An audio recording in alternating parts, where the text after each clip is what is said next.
Afternoon yesterday. How about to the nightcap? Victor Wembanyama on the Spurs with a 2-1 lead in Minnesota. Spurs down 2.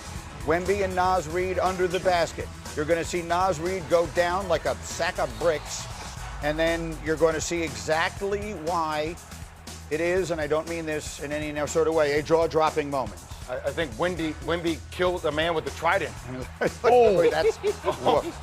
That is quite an elbow to the chops. There's no other way to say it. Reid goes down.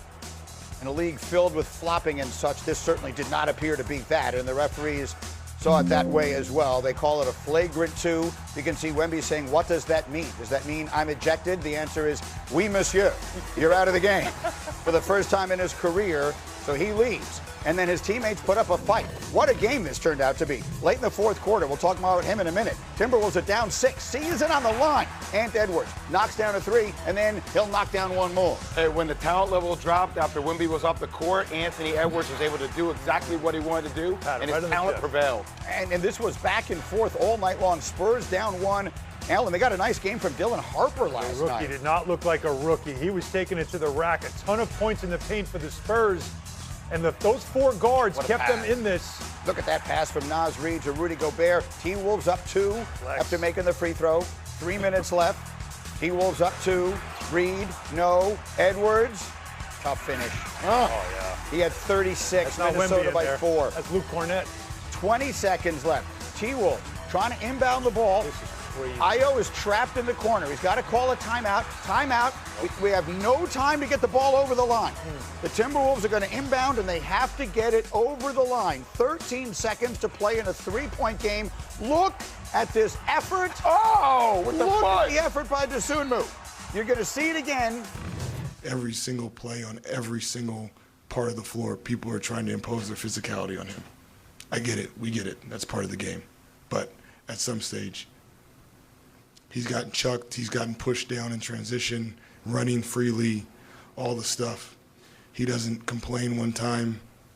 We don't complain because we're just going to play. We don't really give excuse my language. But well, it's starting to get actually disgusting just in terms of when he tries to fight through things and be professional and mature and deal with some of that stuff. I'm glad he took matters into his own hands. While he was clapping, while he was talking, you were fired up. What are you fired up about? I mean, this is playoff basketball, right? So I thought the call was correct. I thought it should have been a flagrant 2. I don't think he should miss a game for that.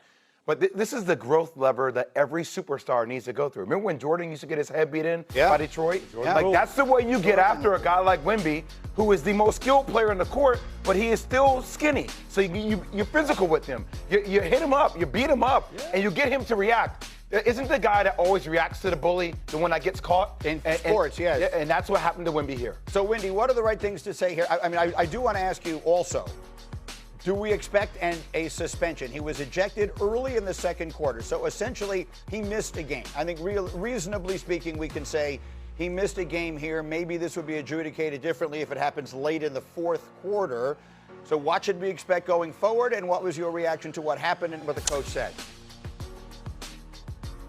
Yeah, the league will review it. It is standard to review all flagrants. I do think there's a chance he will get a fine for this play. It met every criteria of a flagrant foul. Unnecessary, excessive, wind up above the shoulders.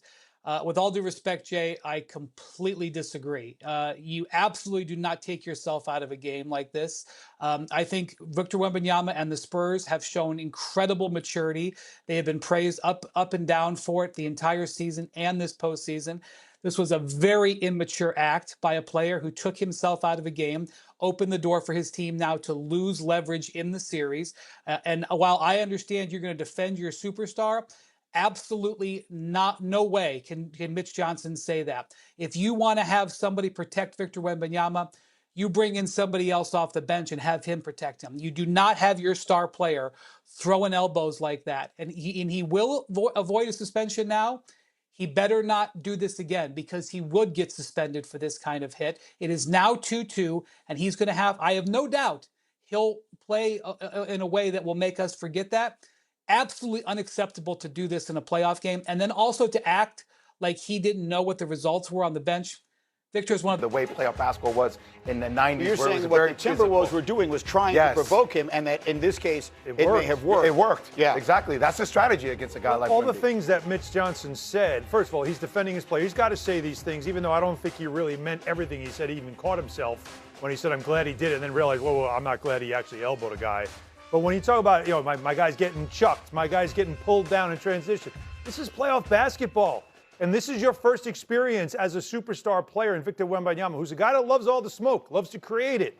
Well, you're going to face it, especially against a Timberwolves team like this. That's a tough physical team. You know what you're going to deal with. Ask Nikola Jokic what that was all about. And so he has to understand it. This was an immature moment for him that he's got to learn from. But this is the example of a first-time experience in the playoffs. My first thought, Greeny, was that was not ethical basketball. Very good. Very good. And honestly, because Victor Wembanyama has been so candid about his desire to win, I wondered how as a superstar villain, whatever you want to call him in this league, as a phenomenon for sure, yes, but he's going to learn from this. Can I ask the two of you who played, and this is, and even Alan, you played the game at a high level, is that intentional? Like, I know that he swings the elbow intentionally. I know that he's trying to clear out space and all of that. And I'm not in any way questioning whether it should have been a flagrant 2. It, as Wendy said, it met all the criteria. It happened somewhat quickly. I've never played basketball at anywhere near this level. Does he intend to elbow him in the face like that? I think he does. Yes. Yes, I you're think he saying does. yes. But can I okay. I'm with Jay. Look at my face. 9 stitches, 13 stitches. I've gotten punished before. There are a couple times I've gone down, somebody's like, yo, bah, get away from here. You know what I did next time? My ass didn't go down there. I think there are different ways to set. I'm not saying that's correct, but there is a level of physicality all of a sudden. I think in today's game of basketball, we love to call it. He's not a villain. We keep talking about this being their first run through the postseason. He snapped for a minute. You literally can see it. He snapped. Get off. Bye. Like, we're not calling him dirty. This is playoff basketball. This was a human experience. It is also unacceptable moving forward. Tough lesson to learn. It was a moment of frustration. So Yeah.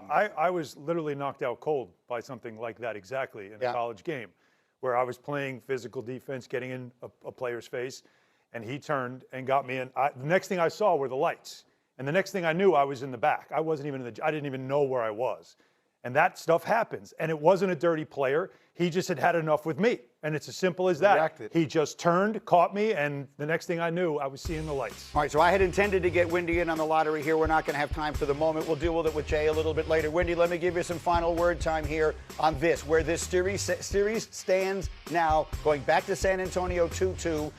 We do not expect Wembanyama to be suspended for another game. We'll have to wait and hear that officially. So how would you sum up where this series stands after 4 games? Ant Edwards was terrific down the stretch of this game. He has looked healthier game by game. And now we give Ant an opportunity to play in a big road playoff game. He has done this and won and led his team in big playoff games before. Obviously, they've already won down in San Antonio. 2-2 series, game 5. This is where superstars show up. Wembanyama and Ant have been going back and forth. It's a potential heavyweight fight now. 3-game series, best of 3, and I expect it to be a raucous finish. Yeah, this series is shaping up in all the big ways, and if the Spurs wind up losing it here, we're going to remember this moment as a turning point because they were right there to win it. Wendy wasn't even scheduled to work today. He stuck around a little extra time to do this for us. He's got to get to the airport. Windman, thank you. As always, we'll see you as the week continues. Meanwhile, we roll